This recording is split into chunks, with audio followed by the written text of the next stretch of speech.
Saturday Morning Brew with Jaffe and Razor is presented by Sparks Hockey. Go to sparkshockey.com. Sunset Lake CBD. Go to sunsetlakecbd.com/morning brew. Use the code BRU20 for 20% off.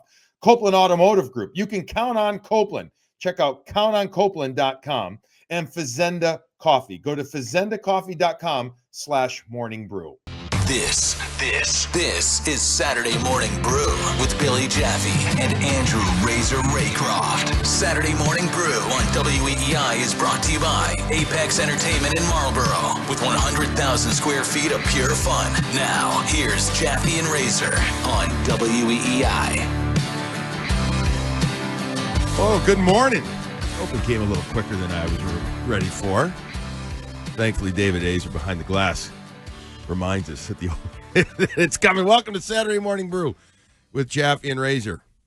And welcome to a fun week that was and a chaotic week that was. 4 games. And you think, and a major ceremony. It's a very busy week, Razor. We survived it. We did fortunately survive it. And then another week comes and more games to work, but it's nice. It seems less chaotic, I guess, when you get 4 wins on home ice. Isn't that the case? Yes. And you don't have to be negative. Everybody's off the ledge right now. Exactly. It's nice. It's nice. Again, I continue to go to the violent mood swings, is what I like to call it, of the NHL this season. You ready for this? So I had people at the NHL Network get this for me in stats. 9 teams this year, Razor, 9. Have had winning streaks of 5 or more and losing streaks of 5 or more this year. Third of the league. Yeah, a third of the league. So, yes, this is a split personality or multi-personality season this year due to the condensed schedule, due to the vicious amount of injuries. And they keep piling up. Minnesota right now. Boldy's out. Eriksson Ek just got added to the list. Others. Leo Carlson last night. Leo Carlson with a thigh contusion injury, at least 3, if not 5 weeks. But we're talking mostly the Boston Bruins here as they finish their 5-game homestand, just a perfect, very tidy 5-0, with a win on Thursday night over the Seattle Kraken, a team that had beaten them pretty soundly 9 days before in Seattle. And the Bruins do it on the night that one of their legendary players, one of 13 players to have their number retired now for an organization that has had, I don't have the exact number, but how's this for statistics? A lot of players play here. Thousands of players have skated for the black and gold, and just 13 have had the honor of having their sweaters retired, their numbers retired to the rafters. Zdeno Chara night, spectacular. Really a beautiful night. You called it very comfortable, like you were sitting we were all sitting in a living room watching, or a small venue just watching. Beautifully emceed by Andrew Ference. An outstanding choice to have host it, given his connection to Big Z. And the Boston Bruins then come out, I'm talking as well as we've seen them play the first 4 minutes of a game, Razor. Was that fun or what? Up 2-0. It was perfect. It was a perfect start. They certainly understood the task at hand and were flying. They had a great game against Detroit, and I think some of that carried over. Their 60 minutes carried over into that. But certainly the ceremony fueled everybody. They didn't have a lot of time to get ready. Sway was late for the warm up. They were flying out of there. They had about 15 minutes to get ready for warm ups.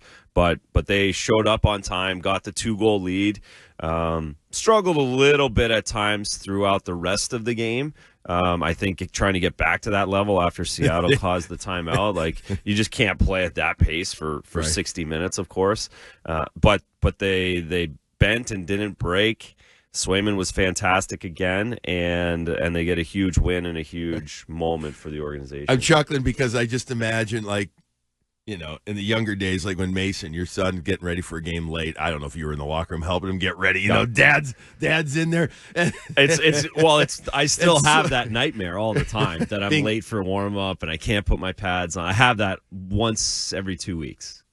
Interesting. Yeah. Yeah. It's awful. I always have it that I'm late for. It's that class I never studied once for, and I have a final.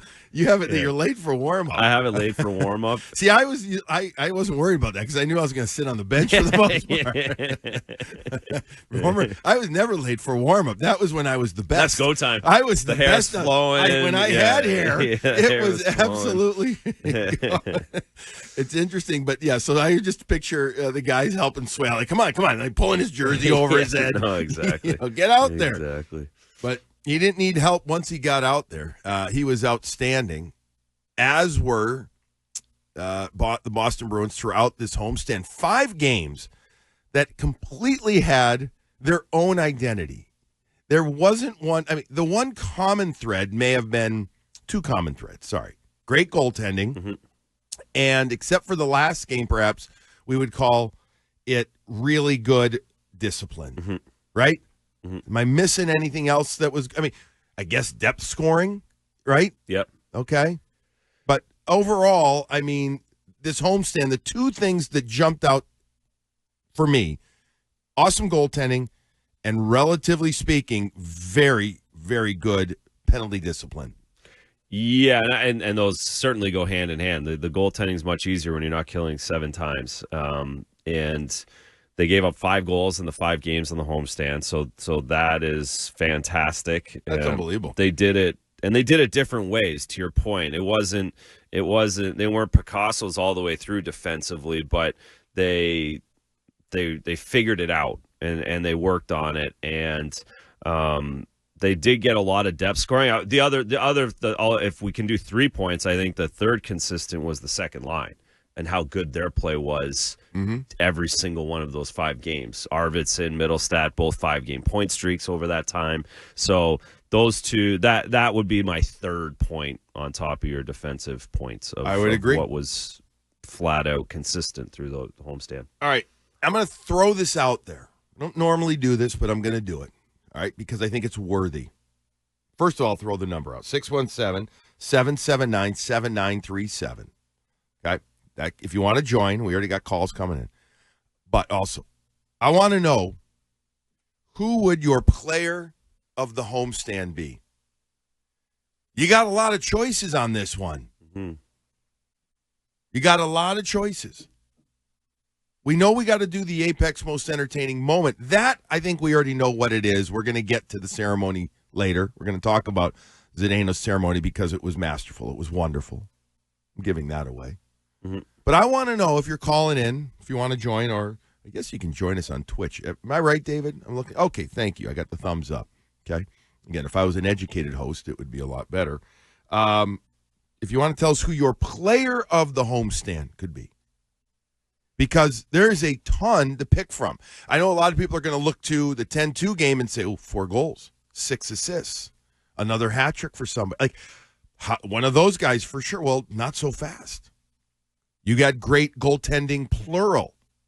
You can make an argument that a certain backup who hadn't been getting results came through in flying colors, right? Mm-hmm. He was outstanding. Obviously, the starter.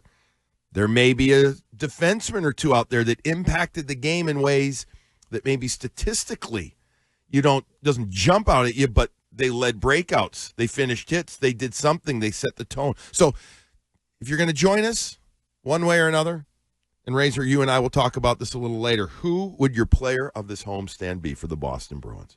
A lot of good players this last week. I'm not answering right now, right? Good. No. Okay. It's called teasing it. Okay, that's what we're doing. Tease. All right, just making sure. Come on, Razor. Okay. Let's talk about let's talk about this second line. You brought it up because throughout the course, it started with Calgary, but they were again the best line there, really good against the Rangers. Pavel with 3 goals, but yet, everybody was involved against the Rangers. By the way, thank you, New York Rangers. Yeah, thank you, New York Rangers, for writing another letter to your fans yesterday. If you didn't catch it years ago, folks, the New York Rangers management sent out a letter after they let go of Jeff Gorton and John Davidson, basically, and they're going a different direction, right, Razor? I don't remember how many years ago that was now, few. And they're going to bring in Chris Drury, and they're going to do this, and they're going to very nice letter. At the time, I think we thought it was kind of, I don't want to call it earth-shattering, but like, oh, wow, okay, letter, to your fans. It's basically saying we're waving the white flag, and we stink. Yeah. That's what it was. Yeah. Well, yesterday, another letter comes out saying how disappointed they are to their fans. I get it. I understand we're in a different world now, social media, all that. I'm being a smartass here and everything. But another letter to say we're blowing this thing up. And the word on the street is that Artemi Panarin was told in a meeting he will not be re-signed. So get ready for a mammoth New York City style, sale, house or condo sale, like one of those $44 million condo sales, right? It's the big ones. The penthouse. They're going to be gone. A lot of players could be gone. It'll be interesting to see what happens with the New York Rangers. But thank you for providing Chuckle. Again, one more time, 617-779-7937. All right, that second line, what the heck is working so well? I mean, it is – I never would have thought that – I said it the other day on Ness, that these guys would resonate like this, like they are right now. The chemistry, the play style fits really well, and I think we knew what Pavel Zacha is and was. He's as consistent as of a player as anyone on the Boston Bruins, and it's his 200 foot. He reads off of players really well. He's always above the puck. He has a defensive mindset. He has a great toolbox. He can shoot the puck. We saw that this week. He can make offensive plays, but in his real DNA, he wants to protect his end of the zone and his side of the puck. So we have that. What we weren't sure about was how is Casey Middlestat going to adapt to the left wing, and then how much energy could Victor Arvidsson bring on a nightly basis. And what we've seen and what we found out is Casey Middlestat got you go back to it, but it was a complete turning point for Casey Middlestat as a Boston Bruin, him getting healthy scratched in Utah at the start of the season, 6 games into the year. And he and Marco having the talk after that to move him to wing, that he absolutely endorsed. He didn't fight it. He admitted years ago he would have told the coach, no way, and I'm keeping it clean. Yep. So his willingness, Razor, and desire to go to wing to reset in addition. That's right. So that's the turning point for him, because since then it's been straight up, to be quite honest. What he's doing with the certain ice time that he gets, because he doesn't kill, and he's on power play too, which is basically 30 seconds of power play time. He's essentially going out 5-on-5 after all of the chaos of all these penalties, and he's continued to produce. He's done a very good job getting pucks out of his zone. I think where he is on that left wing, he isn't relied on defensively as much, so he can be creative and get the puck and touch the puck a little bit more. Good hands on the wall too. Really good hands. Yeah. Like he gets that, he can pick it off both sides. He takes it off of his feet. He chips it out. He doesn't leave pucks in his own zone very often, if you start thinking about back to it. And same with Arvidsson. And Arvidsson's more of he's more of an energy guy. 10 shots against Detroit. He's a shot first mentality, and that helps both of those guys, the Middlestats and the Zachas, play off of. Arvidsson knows it's going to the net. He's going to the net. They know that. That's the out, and it's just worked really well together. 4 goals, 2 assists for Pavel. 1 goal, 3 assists for Casey. 2 goals, 3 assists. 2 goals, 3 assists in the last 5 games for Victor Arvidsson. You bring up the monstrous 10-shot performance against Detroit. He had to ice his shoulders down, I heard, after the game. Seriously. Seriously, he's a guy, it's so funny to watch him because he spends almost as much time getting up off the ice because he has he's not tall, obviously, but he gets hit down, gets knocked down an awful lot, but he gets his ass back up right away. And he runs around. He's got that running stride on the ice, kind of. And because of his willingness to play inside, interior, that's where he's battling the behemoths. Yeah, and he gets it. So you're talking about that line was absolute fire, absolute money. The entire 5-game homestand. It gave the Bruins that kind of security of putting a line, and the fourth line. Let's not look past that Corrali, Janot, Kastelik line too. I call them reset lines, because when they go back out there, a lot of times they help reset what needs to be done. And so they did a really, really good job, a great job, all homestand. All right, coming up after the break, we have got, well, we're going to get into the Zdeno night, the Chara night. We're going to get into, there's a rumor or two out there. We might get out because it's kind of the first part of the NHL trade deadline. A lot of teams are looking to get stuff done before the Olympic break. We've got so much more to talk about, too. I want to talk about the play of the defense, in particular, Charlie McAvoy. I want to get into goaltending as well. One more time, 617-779-7937, the number if you want to join in. But coming up next, it's going to be our guy, David Azer. He's going to tell you what's trending now. Saturday Morning Brew on WEEI is brought to you by Apex Entertainment in Marlboro, with 100,000 square feet of pure fun. Now, more of Jaffe and Razor on WEEI. All right, let's get right to it, because we do have a ton. This is one of those Saturdays that we could go 2 hours easily. But because David says no, we can't, I'll blame it all on Azer. That we just got one, so we got to get everything in. Let's take, got a couple of calls, and let's start with Depot. First one in. Depot, Connecticut, welcome in Saturday Morning Brew. Jaffe and Razor, what's up? Good morning, guys. It's been talked about how the Bruins system that they play is kind of mentally and physically grinding throughout the whole season. Why is that, and what makes it different from what the other teams are doing? I don't know if theirs is so much more tiring, Depot, than others. I mean, what they're doing is they're just they're having to get. I mean, because they're not the most skilled team, they're having to be a more physical team, and that's what I think wears you down. I mean, they're not doing anything earth-shattering in the neutral zone as a 1-2-2. 99% every team plays either a 1-2-2, a 1-3-1, or a 1-1-3. It's a combination of those. And then in their own zone, what they had to get better at, Depot, was the switches from low to high when the puck gets walked up the wall or walked up in their own zone, which you see a lot of teams using as an offensive weapon now. They're using the outlet or release valve up high to draw defenders up high. I don't know what percentage of the league, Razor, I would put on playing a hybrid man-to-man into a hybrid zone low into a man-to-man up high, but I would say 80% of the league. 80?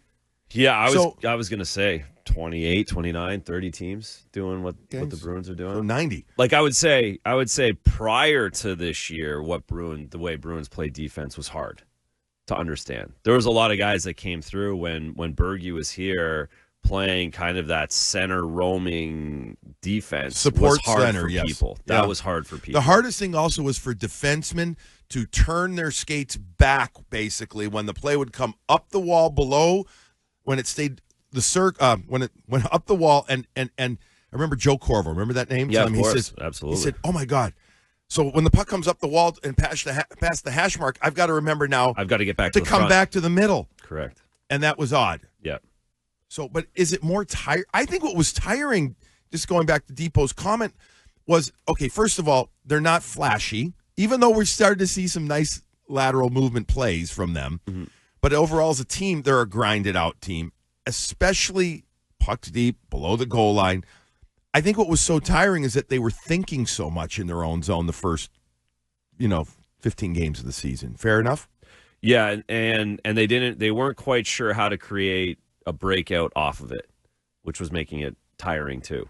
Yeah. Because they weren't able to anticipate when a play was going to get killed and then go on offense. They were waiting for that to happen, and then they had to work so hard to get open to then create a breakout. I think it's starting to flow more now. I vividly recall a conversation with Marco going on probably a month and a half ago now, and I think I talked about it here on one of our Morning Brew shows, about how at practice they were working so hard on killing plays, better, lower, but how to kill them and then how to move it, like where to go, to your point. And Marco was really adamant about that.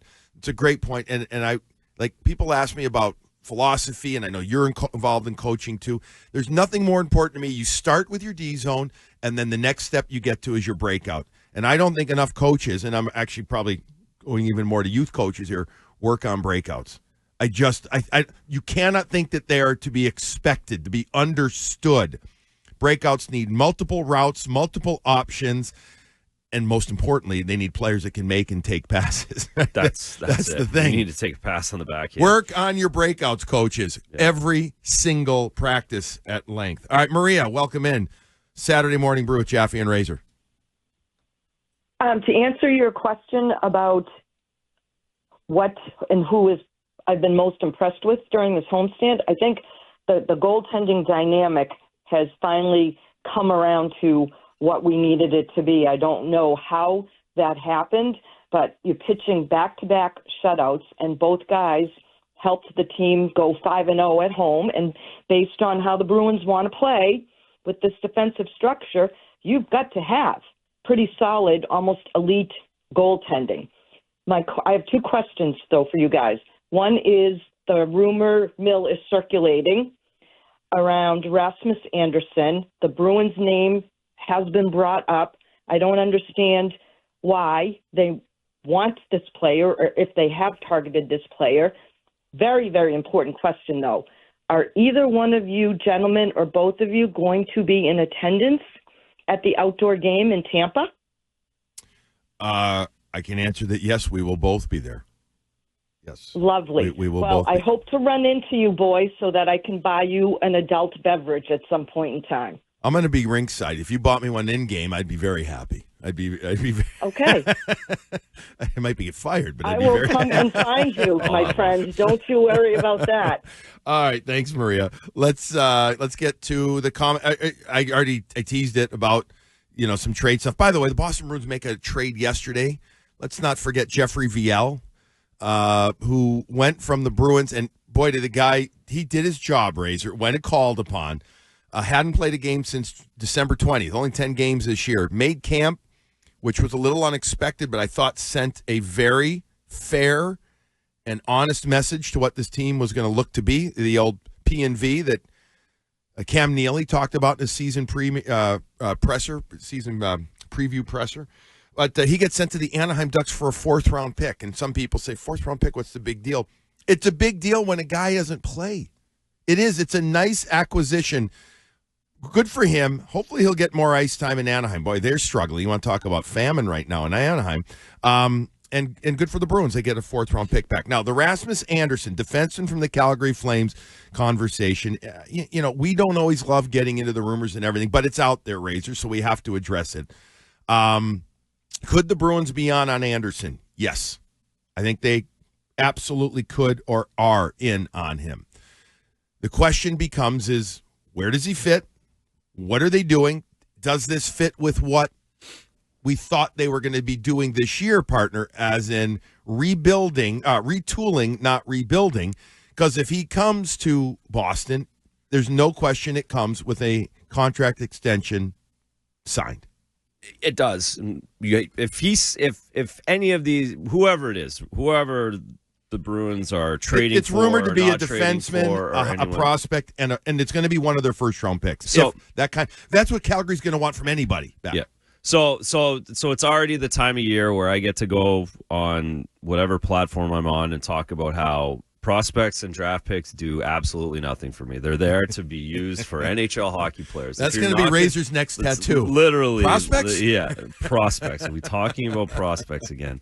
I no, listen, if you get an NHL player of that kind of stature, Rasmus Andersson, NHL All-Star, you have him signed, he wants to play in Boston, then you give up whatever you possibly need to give up to a certain, of course, there's always a point where that's too much, but if we're talking about a first-round draft pick that you have two in the first round, you trade one of them for Rasmus Andersson all day, every day. They have two first-round picks that they've drafted the last 2 years that are really starting to blossom, that are having unbelievable seasons. Your prospect pool is growing. You can't sign all of these guys. You can't play all of these guys, as we're seeing. Where are they going to fit into this Bruins lineup right now?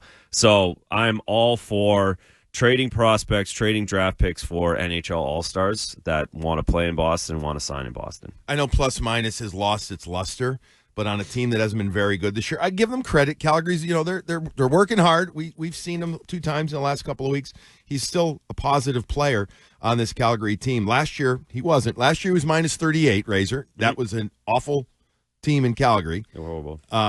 This year, he's working hard. He is 29 years old. He's going to be 30 soon. I forgot his birth. No, not soon. And next October. I thought it was. Just turned 29. Just turned 29. Swedish player, 6'1", 203 pounds. Right shot. In theory, it could really set your defense up very nicely. You would. Here's the other thing. If, and I've gotten different intel from different people. I'm not ready to say, I don't know what's happening yet, but it's out there. There's no question, Razor, it's out there, all right? That it's a possibility. They're not the only team. Probably 2 or 3 other teams involved. Calgary wants to get something done. They know they need to. They're closer to a rebuild than they are a retool. They might say it's a retool, but they stink. It's not. But the Bruins, if they make this deal, they'd have other deals to make too with this team. They would also end up moving a few other pieces, I think, and still replenish. Whether you get another first-round pick back or not, you're going to get more picks back if you're a team that needs or a fan or listener that wants to see more picks. I understand there's some people who are saying, well, wait a second. And I'm one that questions when you're signing a guy, and I have to confirm this, I still think he can get an 8-year deal. Yeah, it's 2026. September 16th, 2026. Right. So he could still get an 8-year deal. If he's going anywhere in a trade, he's getting 8 years. He's going to get a contract extension because said team, whichever team that is not going. I can't see them doing it as a rental. I just can't if you're going to give up a first and a high prospect. Correct. Yeah. They're not going to do that. Well, there might be a team that did it, but the Bruins certainly wouldn't. They wouldn't be in the mix for that. Right. So now you're talking close to 38 years old. You already have that, right, with Elias Lindholm. I know he's not a defenseman, but he's under contract till you start getting into some of these deals. But where are we at with these deals after 4 or 5 years? Are we okay with that, Razor? And that's where I'm still having that moment of I'm not sure where I'm at, because you need performance from X percent of your lineup, and if they're signed past their 35-year-old year, not everybody can play like a Brad Marchand can past that age level. No, they can't. But I have no problem. Nikita Zadorov and Hampus Lindholm combined are $11.5 million. That is the cheapest deal going in another year and a half. When this cap goes to 113, goes to 115, and you have 2 of your top 4 defensemen at 11.5, and you add Charlie in, so that's $21 million right there. Mm-hmm. If you take this guy, and let's say he's getting is it 8? My guess is it's give 7.5, call it 8. Perfect. Yeah. So that puts their top 4D at $29 million, let's say. So you could put your defense together for $32, $33 million, $35 million in a $113 million cap. That's no problem at all. And those contracts will be easily dealt at some point if you needed to or wanted to. Because there's no question if you got a handful of guys signed past that, 1 or 2 of them's getting dealt after 4 years. Yeah. There's just at least you hope in the sense because you got to keep. But again, think about all the players we talk about that are at $4.5 million, saying that's a great deal. You would love to have them. You can fit them easily into your team. Yeah, especially after a where deadline he's at deal. this year. Correct. Yeah. Where he's at right now, those guys, a 6.5 and a 5 in a couple years is going to be this year's 4.5 that you can move into any team. Speaking of getting a big bump, Pavel Zacha is going to get a big bump. Yeah, he is. From 4.75, I believe. Correct. Yeah, at the end of next season. Yeah. But there's going to be opportunity to sign him in the offseason once you get to July 1. Middlestat as well. Jack from Wilmington. Welcome into Saturday Morning Brew with Jaffe and Razor. Hey, good morning, gentlemen. How are you this morning? Good. How are you? Good, thanks. Hey, real quick question. Thanks very much for taking my call. What do you see in this component of Mr. Zadorov as we get into the second half of the year? Huge influencer in the NHL. What do you see as we turn the corner past the Olympics for him? All right, thanks, Jack. For Zadorov, I mean, his to me, his play, the calmer his play is, the more noticeable he is. I mean, for the most part, excuse me, he's had a very calm homestand. The team, until last game, had been very disciplined, and Nikita has been very disciplined all year. Well, especially considering compared to last year. Well, right? and when he's gone after guys or tried to bully or be a presence, he's done it in a perfect spot where it's 5-1 or like if you go back and look at his penalties and his 10-minute misconducts and all that, it's happened in 5-1 games or when games are over one way or the other. And it's funny I'm saying that about a guy who's still leading the league at 115 PIMs. No, well that's it, but that's why they need context. Those PIMs need context because I think there's at least 2 10-minute misconducts in those. Yes. So really, it's 85 penalty minutes. He had one minor penalty in the homestand. Correct. Right there. So there you go. That tells you. Right. So, but what does he need to do, Jack, from Wilmington? I mean, personally, I actually love seeing him carry the puck a little bit more a few times. I'm still all for Nikita on power play too. Give him a few times. Like if you're going to give him 24 seconds, right? He's not going to hesitate to hammer the puck. He's got a heavy shot. We saw him a few times in this homestand really take off. I think Razor, and speaking to Jack's question, I mean, for him, I think a lot of it has to do with the confidence in his partner. And if he can get into that shutdown mentality role, which he is, he's there, yep, that he's in the right spot. Am I missing what Jack was asking there? Because I think we're seeing the best of Nikita. I still haven't had the chance to ask him if this is the most consistent high-level play he's had in his career. I'd be very curious how he would answer that.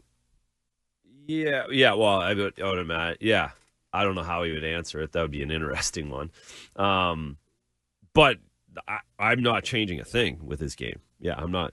I would bottle what he's like this 6-7 like since the start of January. Let's just say since the break, I would bottle what he's doing. It's exactly what the Bruins need. He's like what the Marco gave him 3 points. We need you to do these 3 things. He's hitting all 3 of those things, whatever they are right now. He's been great. He's playing an average of 21.53. Last year when he came to Boston, he played an average of 20.37. This comes after. I mean, he has never averaged over 20 minutes in his NHL career. This is surprising to me. The highest ever average ice time he had previously in his career in a year was 17-18 Razor with Colorado. He had a good year, 20 points, 103 PIMs that year, 1928 average ice time, 21.53 this year. So this would be a mega year for him as far as ice time goes. He's earned it. You want to talk Chara here, or do you want to do that coming out of break? Next one. Let's give Chara more than 2 minutes, okay? Okay. So we'll do it. Let's talk about the Blackhawks and what the Bruins have coming up. Bruins are on the road for 2 games. Blackhawks tonight in Chicago, then a couple of days off, and then Dallas. Not a long flight. Nice that the Bruins are going to get tonight as well in Chicago, and it's the siblings trip. So if you're saying, the Bruins may have a little lull after the euphoric night with Chara and everything, well, now you got your siblings on the trip. You don't want to let them down. Granted, they might not remember everything, given how the siblings like to go hard. If you think the Bruins like to play physical hockey, I think their siblings like to have as much fun off the ice. They will wind each other up for the next 4 days, 5 days. That'll be something else. So tonight, 7 o'clock 8 o'clock game on Nesson. Connor Bedard led Chicago Blackhawks. He's back. Spencer Knight I don't know if he will, but should play. Quick thoughts on the Blackhawks, Razor. They're hanging in. They got decimated with the injuries with Bedard and Frank Nazar. They were right in the mix. They're still only 6 points out of a playoff spot. You mentioned Spencer Knight. He's been as good as anybody in goal. He's been awesome. He's really hung in there. So they're a young team, but they're still a little dangerous. Not as dangerous as they were at the start of the season when they were really cooking.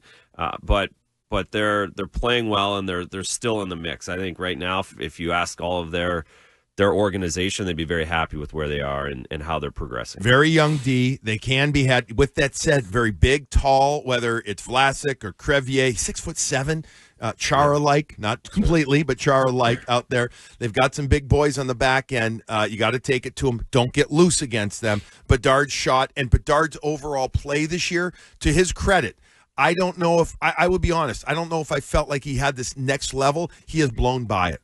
He has taken over for them. It's been fun to watch. This is going to be a crazy 20,000 plus Madhouse on Madison tonight. So that will be a fun game. Boston and Chicago, 2, if not the finest Jersey matchup. Yes, it's a good along Jersey with, and I know some people might not like this, along with Montreal. I'll throw them into it too there. Begrudgingly, I'll throw them into it. But I'm telling you, this is a gorgeous sweater matchup tonight between the Bruins and Blackhawks. 7 o'clock pre on Nesson, 8 o'clock game time. All right, coming up after the break, we are going to talk about Chara, his night, the ceremony, everything that is about Big Z. You're listening to Saturday Morning Brew with Jaffe and Razor. Being a Bruin was and still is the biggest privilege and responsibility I had. I would like to thank all of my coaches, all of my teammates, all of the doctors, all of the trainers, all of the people at the ring and locker rooms, past and present, for trusting me and believing in me to lead such an iconic franchise for nearly 15 years as a captain. Saturday Morning Brew on WEEI is brought to you by Apex Entertainment in Marlboro. With 100,000 square feet of pure fun, we continue with Saturday Morning Brew, hosted by Billy Jaffe and Andrew Razor Raycroft on WEEI. All right, welcome in. Last segment for this Saturday Brew here. It is now time for our most entertaining moment of the week, brought to you by Apex Entertainment. 100,000 square feet of pure fun at Apex in Marlboro. We gave it away in the first segment. If you weren't listening to us, though, I said it was the Chara ceremony in a few words. But it was. Chara ceremony, the most entertaining moment of the week, even though the Bruins skated to 4 wins this past week at TD Garden. Many entertaining moments on the ice, but none more than Big Z getting his big deserved moment. Thanks to Apex Entertainment for presenting the most entertaining moment of the week. What a night. What a night. Bruins have gotten good at ceremonies, not just retirement ceremonies, but ceremonies in general. The presentation, the vibe. Razor, I was outside at, 3-something, and the gold carpet area was packed already with a couple hundred fans. I didn't realize it was going to be that packed. Like, I hadn't done a gold carpet before. That's it. And it was awesome. What a night. What a night that made everybody feel good and to recognize one of the iconic players to play for this organization. They've had a lot of ceremonies and they've had a lot of practice, and we should all be really thankful for it because we're basically staring at one more after, and then you're leading me to my next one, and then it's going to be a while. I agree, one way or the other. There's a couple more maybe later, but there's one more, and then it's going to be a while. There's no more 100 years celebrations, and we had a lot of them, and they've done an amazing job. You used the word personable the other night on Morning Brew, and that's how it came across for everybody. Mm-hmm. Everyone I've talked to the last couple of days, just amazing how well they did it, how relaxed everybody was. Yep. Whether it was Chief or Andrew or Zdeno himself, everyone was just kind of hanging out. They were very relaxed, and I think we got a great insight onto what all these people are and just how happy they were to be there and celebrate Zdeno, who deserves it as much as anybody to be up in that rafter. So they've done an amazing job, the organization and what the experience is in the Garden and especially in these ceremonies. We know that 37 is next. Yeah. Okay. He is. And I know he doesn't want to, and he shouldn't talk about. I get that. But the Bruins decided to do this, and I talked to Cam Neely about it. I know we heard about it too. Is that he gets into the Hall of Fame. Duh, he's gonna, right? Meaning Chara. And then they felt that this timing was appropriate. Why wait? It's going to happen. Mm-hmm. I can't believe Bergeron's up for it in a year too. Well, that's right? it. Yeah. That's the thing. Yeah. So do you think we get another quick type of decision on that? I don't know. I don't know. I don't know if they go back-to-back years or you push it out a year and a half so you miss a season or skip a season. Like there's so much that goes into it. There's all the way to the point of, okay, how old do you want your kids to be able to see this? Do you want, Patrice has a young son. There's lots of different things that aren't just like slapping this thing together. There's a lot to it. And to that point, Zdeno said the greatest moment of the ceremony was watching his children, all 3 of them, his daughter and twin boys, raise the number to the rafters. That's right. He said, I didn't touch the rope once. His wife did a little. The kids did the rest because they wanted to do it. And that almost, he mentioned how I think that almost buckled him. It would have buckled me if I was on the ice like that. 1,000,000%. Yeah. Puddle. Done. Puddle. They Done. wouldn't have needed a Zamboni. I would have cried so much. Exactly. Exactly. So, no, I think there's a lot to that. I think, because I thought of that as well, and Zdeno said it, but I was thinking it while they were out on the ice. Like, you want everyone in your family to remember all of that. You don't want to miss any of that. So that his kids were at a perfect age for it. I just, again, we can't go through the whole thing here, but the gold carpet ended up being great. Sometimes you think, oh, could that be a little whatever, but the other players that had their numbers retired, they enjoy it. They get to high five people. They get to see, and they get that warmth again. The Zdeno really embraced it, right? Again, so kudos to the Bruins for coming up with all these little things to make it just wonderful. The pins that were given out, everything was just, it was just on. It was just on, and so it was a glorious night for him, his family, for the organization, but also for the fans. And so, awesome stuff. Has 88 done enough already to be considered for that? Considered, yes. I think he's still, I think he's got a couple more years of this production, and then it's a slam dunk. Well, not the problem. The what's going to be unavoidable is the fact he's going to lead the team in all categories when he's all done. Right. Like it's not even pace. It's just a matter if he stays here for 5 or 6 more years, he's beating everybody. Yeah. And then it gets difficult. So yeah, he's gonna go. Yes, of course he's gonna go. I would love to see him hoist a cup. I think that's the one thing that everybody up there has in common for the most part. So that's the only caveat. But yeah, 88's gonna get there. He's gonna own every major category of scoring. I'd agree. Yeah. But it'll be for sure in a couple of years. But he's got 10 years of hockey left. That's right? what I say. Like he's going to be here. Right. Hockey gods willing. He's not he's 29. Right. Like, he's going to be able to, if he wants to, he's going to be able to play till he's 49 the way he plays. Like, he can be an Ovi. We'll see. Or Chara. Correct. Like, he can do that if he chooses. So, no, he's got, 2031 and then another deal. So yeah, he's got a long way to go. All right, couple of other things we wrap up this Saturday morning brew with Jaffe and Razor. Andrew Peak on the trip was hurt last game, did not finish the game day to day, could play tonight. Couldn't exactly tell. Almost looked like maybe he got, I don't know if he got cut, something, but it seems to be okay. He was is on the trip. The Bruins did call up an emergency recall on Billy Sweezy, a defenseman, when they already had Kolyachonok with him at 2, which makes you go, could something be going on? It's like they have an extra defenseman because also Hampus Lindholm, not off IR yet, but he's on the trip. Just something to keep an eye on, Jordan folks. Harris is on the trip as well, right? Because he's skating? He is, but I don't think he's not ready. He stayed home. Yeah, he's not ready. I don't know. I know he's on the trip. So they have 10D. Yeah, because he's on the trip. It's a siblings trip, they have right? 10D on the trip. Yeah, they have 10D on the road trip. Never gonna have enough D. That's what I was told. All right, so I think we got to everything. If we didn't, we're sorry, folks. We missed something. This has been a lively show, lively show today, because the Boston Bruins have won 5 in a row, 6 of 7. They're heading on the road for 2 games tonight in Chicago, 7 pre, 8 game on Nesson, and then a couple of days off. Then they go to Dallas. Again, let's hope the siblings make it to the game in Dallas on Tuesday night. That game is going to be an 8 o'clock game as well on Nesson. It's feeling good times for the Bruins. Let's see if they can keep it up. Big game in Chicago tonight. Thanks for joining us this Saturday for Morning Brew with Jaffe and Razor.